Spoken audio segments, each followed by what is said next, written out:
Hello everyone, magandang oras sa ating lahat. Welcome to my videos. Maraming salamat sa panonood at lalo na sa mga nag-subscribe. Thank you guys. At kung bago ka pa lang dito sa aking videos, huwag kalimutan mag-like, comment, share, and subscribe para updated ka sa aking mga bagong upload ng mga videos na mayroong magandang kasaysayan at halaga tungkol sa ating mga barya.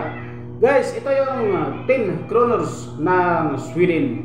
So share ko lang sa inyo guys ang napaka-exciting history tungkol dito sa baryang ito ng Sweden guys. Dahil napakaganda rin na malaman din natin ang kanyang kasaysayan tungkol sa baryang ito guys, ang 10 kronors na meron taon na 1991. Swedish krona, crown monetary unit of the several European countries including Sweden, Denmark, and Norway. The first countries to adopt the crown in the 1870s. The Swedish crown or krona is divided into 100 ore. Two coins valued at less than 100 ore are no longer in circulation. In Norway, the unit is known as the krone, and in the Czech Republic, it is called the korona. In Sweden, the most populous of these countries, the Sveriges Riksbank, also known as the Riksbanken, the Swedish National Bank or the Bank of Sweden, has the sole authority to issue the banknotes and coins power it has had since 1904. Coins are issued in denominations ranging from 1 to 10 kronor and contain images and symbols of the Swedish monarchy. Banknotes are issued in denominations from 20 to 1,000 kronor. The overside of the bills have pictures of Swedish cultural and historical figures. For example, the famed 19th century soprano Jenny Lind is on the 50 krona note, and the 18th century naturalist Carlos Leños is on the 100 krona bill. The riversides are adorned with images of the Swedish landscape, of literary passages, or of musical instruments.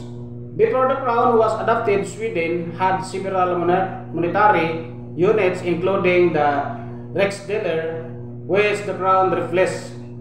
Sweden's currency system was decimalized in 1855. The crown was introduced as Sweden's monetary units in 1873. When the country became part of the Scandinavian Monetary Union (SMU) and the legal tender within Sweden, the Swedish-Norwegian Union was renegotiated in 1905 and Sweden abandoned the SMU in 1931. Although Sweden is a member of the European Union (EU), it has chosen not to adopt the euro, the EU's single currency. Ito yung ating pictures guys, ating 10 kronor Carl XVI Gustaf. Issue nito guys ay Sweden, King Carl XVI Gustaf 1973. Type standard circulation coin, year 1991 hanggang 2000. Value 10 kronor. Sa Pilipinas guys, nagkakalaga ito ng 55 pesos. Currency krona 1873. May composition siya ng Nordic gold.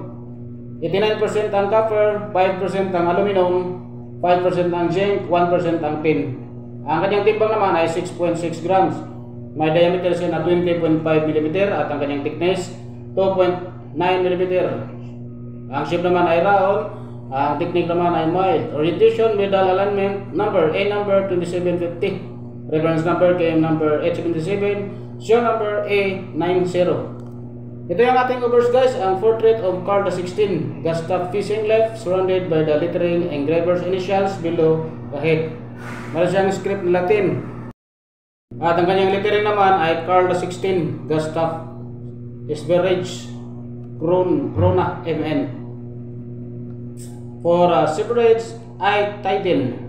Translation: Carl XVI Gustaf, King of Sweden, for Sweden with the time. Ito yung ating reverse guys, ang likuran.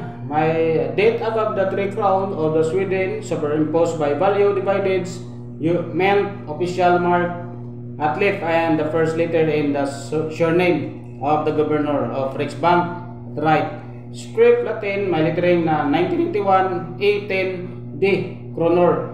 Engraver Marita Norin may edge na alternating smooth and readed 4 readed segments of 8 groups each. Mentjerket is Karlskrona, Sweden, year 2002 until 2011. Ating 1991 guys, meron siyang 4%. Ang coin alignment, may verify siya na 1,400 pesos. Ang ating hardcover set, 62,000 ang kanyang example, 62,517 pieces at 0.4% lamang. Wala ang price guys. Sa ating middle alignment, mayroon siyang 70%, 106,477,404 pieces. So mayroon siyang 36 pesos na very good, 62 pesos ang fine, ganun din sa very fine, 62 pesos, 68 pesos ang extra fine, 100 pesos ang about uncirculated.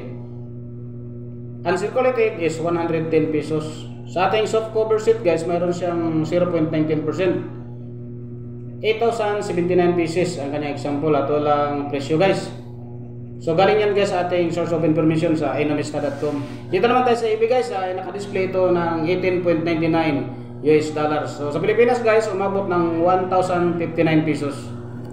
So yun guys, nakuha natin impormasyon tungkol dito sa ating 10 kronor ng Sweden. Maraming salamat sa panood guys at God bless sa ating lahat.